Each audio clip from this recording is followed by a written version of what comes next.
اب benefit aspect کیا ہے؟ بینیفٹ اسپیکٹ میں آپ کچھ سوسائٹیز کو دیکھ لیں، کمیونٹیز کو دیکھ لیں. جیسے میں ایک فوڈ انڈسٹری میں تھا تو وہاں پر کوئی 200 کے قریب ہربل میڈیسن کی پروڈکشن ہوتی تھی. اب ان ہربل میڈیسن کے اندر کچھ ایسی ہربز ڈالی جاتی تھی جو کہ لوگ چھوڑ چکے تھے. ان کی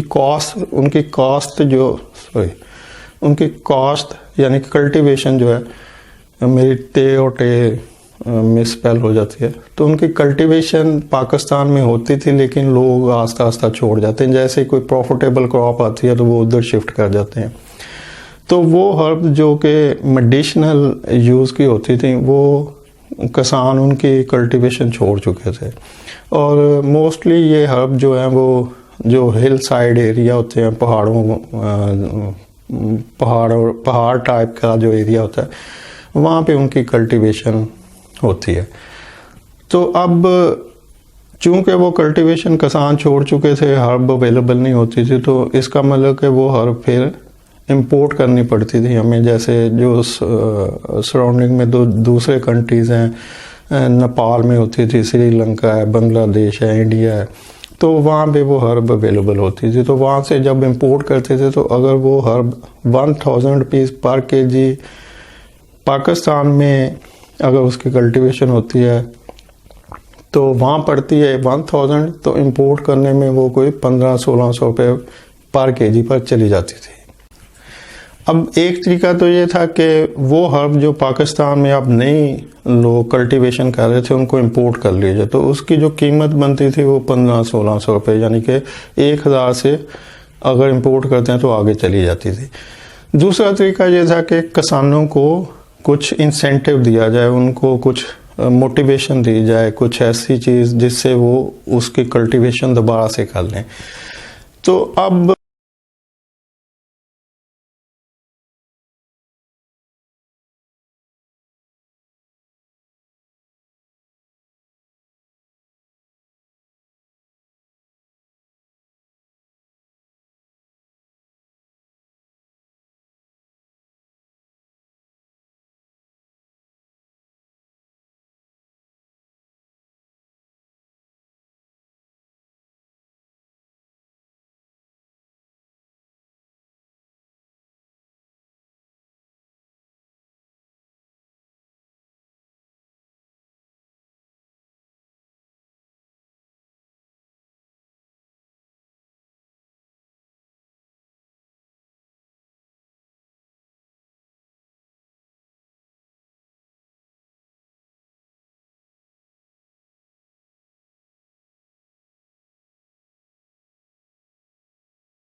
کی جو کوانٹٹی تھی وہ کم یوز ہوتی تھی. مطلب یہ کوئی ایسے رائس یا گندم یا کوئی اس طرح کی کراپ تو ہے نہیں کہ جی آپ بہت زیادہ رقبہ چاہیے. تو جیسے اگر 2 من چاہیے, 3 من چاہیے, کچھ لمیٹڈ کوانٹٹی چاہیے, 1 ارب کی, پھر دوسری ارب کی ایک لمیٹڈ کوانٹٹی چاہیے, تو یہ تھوڑے ایریے میں لوگ گھروں میں, گملوں میں, یا جو بھی ان کے آس پاس ان کی لینڈ اویلیبل ہوتی تھی وہاں پہ بھی کلٹیویٹ کر لیتے تھے. تو اس کے لیے پھر کمپنی نے سوات سائڈ پہ کچھ کمیونٹی سے کنٹیکٹ کیا. کمیونٹی ہوتی ہے جو کہ ڈفرینٹ لوگوں کو اکٹھا کر کے جو ایک کام کر رہے ہوتے ہیں ان کو کہتی ہے کہ بھی آپ اپنا جو کام کر رہے ہیں ان سب کو ایک جگہ اکٹھا کر کے ہمیں دے دیں. یعنی کہ ہم اکٹھا کر لیتے ہیں آپ سے اور آپ کو اس کی ایک جو فکس پرائس ہے, جیسے کہ اگر یہ 1000 روپے میں آپ خود اس کو سیل کر سکتے ہیں تو ہم اس کو 1200 روپے کلو آپ کو پرائس پے کر دیں گے. اب ہوتا یہ ہے کہ جب ایک لمیٹڈ کلٹیویشن کرنی ہو یا پروڈکشن کسی چیز کی کرنی ہو تو اگر اس کی پرائس بنتی ہے سے 50,000 تو وہ 50,000 پرائس لینے کے لیے اس بندے کو سوات سے کسی مارکیٹ تک جانا پڑے گا, کوئی جو پراپر اس کی منڈی ہوگی ہرب کی یا جو بھی پروڈکٹ ہے, تو وہ بندہ وہاں پہ جائے گا, پھر اس کو سیل کرے گا, تو اس کے جو اخراجات ہیں وہ بڑھ جاتے ہیں اور اس کو پروفٹ نہ ہونے کے برابر آتا ہے, جس کی وجہ سے وہ کہتا ہے کہ اتنی مصیبت میں پھنسنے سے بہتر ہے کہ میں اپنا وہ کام جو اس کی کلٹیویشن کے اوپر لگانا ہے میں کوئی اور کام کر لوں اور بہتر پروفٹ کماؤں, تو وہ اس کو چھوڑ دیتے ہیں. لیکن جب کوئی کمیونٹی ڈیولپ کر دی جاتی ہے کہ بھی اس علاقے میں جتنے بھی کسان ہیں جو کہ ان ہربز کو کلٹیویٹ کر سکتے ہیں وہ سب ان کو کلٹیویٹ کریں, اور جب یہ کراپ پوری ہو جائے, بن جائے, تو آپ ہمیں فون کریں, ہم آئیں گے آپ سے اور اس کو لے جائیں گے اور آپ کو پیمنٹ کر دیں گے. تو جتنے بھی ممبرز ہوں گے اس ایریے میں وہ اس کمیونٹی کے ممبرز ہوں گے, اور وہ جو بھی پروڈیوس کریں گے وہ اس کمیونٹی کو سیل کر دی جائے گی, اور وہ کمیونٹی اسی پرائس کے اوپر یا نومینل سا پروفٹ رکھ کے, کیونکہ ان کا مقصد ہوتا ہے سرو کرنا, کمیونٹی کو سرو کرنا. وہ جو لوگ ہیں, کسان ہیں جو اس کراپ کو کلٹیویٹ کر رہے ہیں, ان کو فیسیلیٹیٹ کرنا اور ان کو ایک بہتر پروفٹ دینا. تو اب وہ ان سے خریدیں گے, خود جائیں گے, خریدیں گے, ان کو پیمنٹ کریں گے اور اس کے بعد اس کو آگے سیل کر دیں گے. جیسے کہ اس کمپنی کو جو میں بتا رہا ہوں کہ جس نے اس کمیونٹی کو کنٹیکٹ کیا, ان سے کہا کہ بھی ہم آپ سے خریدیں گے, آپ اس کی یہاں پہ کلٹیویشن کرائے اور ہم آپ کو جو مارکیٹ سے 1000 روپے کا ریٹ ہے ہم اس کو 1200 روپے کلو پہ آپ سے لے لیں گے. تو اب ان کی جو ریکوائرمنٹ تھی وہ کسانوں وہاں کمیونٹی کو بتائی, کمیونٹی نے اپنے ممبر کسان جو تھے ان کو بتایا اور انہوں نے اس کو وہاں پہ کراپ کی کلٹیویشن شروع کر دی. تو اب جتنی بھی وہ کراپ ہوتی تھی وہ ساری کی ساری کمیونٹی کے آفس آتی تھی, وہاں پہ اس کمپنی کو آتی تھی اور کمپنی ان کو جو ڈیسائیڈڈ ریٹ تھا مارکیٹ سے 200 روپے زیادہ وہ ان کو پے کر دیتے تھے. اسی طرح سے اگر آپ ملک کو دیکھیں کہ جتنے بھی گاؤں ہیں جہاں پہ ملک کی پروڈکشن زیادہ ہوتی ہے, جیسے پاکستان میں ساہیوال کا ایریا ہے یا سندھ میں کچھ سکھر اور اس ٹائپ کے ایریاز ہیں, تو جہاں پر ملک کی پروڈکشن زیادہ ہوتی ہے وہاں پہ کمیونٹیز بنا دی جاتی ہیں, اور جتنے بھی وہ ملک پروڈیوسر ہوتے ہیں جن کے پاس گائیں اویلیبل ہوتی ہیں وہ سارا ملک ڈیلی 2 ٹائم جو ان کے پاس آتا ہے وہ سارے کا سارا کمیونٹی آفس کے اندر اس کو جمع کروا دیتے ہیں, اپنی پیمنٹ لے لیتے ہیں, اور کمیونٹی پھر اس کو آگے جو ملک پروسیسنگ کمپنیز ہوتی ہیں جو کہ ٹیٹرا پیک میں پیک کرتی ہیں ان کو سیل کر دیا جاتا ہے. اب اس طرح سے کسان کو ایک اچھی پرائس مل جاتی ہے جو وہ ڈیزرو کرتا ہے, جس میں پروفٹ ہوتا ہے, اور جو کمپنیز ہوتی ہیں وہ کسان کو بلیک میل نہیں کرتی. جیسے کہ اگر وہ کمپنی ڈائریکٹ ڈیل کرتی ہے تو کسی سے وہ کم پرائس پہ اٹھا رہی ہوگی, کسی سے زیادہ پہ اٹھا رہی ہوگی, تو جس کسان سے وہ کم پرائس پہ دودھ کلیکٹ کر رہی ہے اس کسان کو یہ نہیں پتا ہوتا کہ اگلے گاؤں سے یہ زیادہ پرائس کے اوپر دودھ اکٹھا کر رہے ہیں. تو اس طرح سے کچھ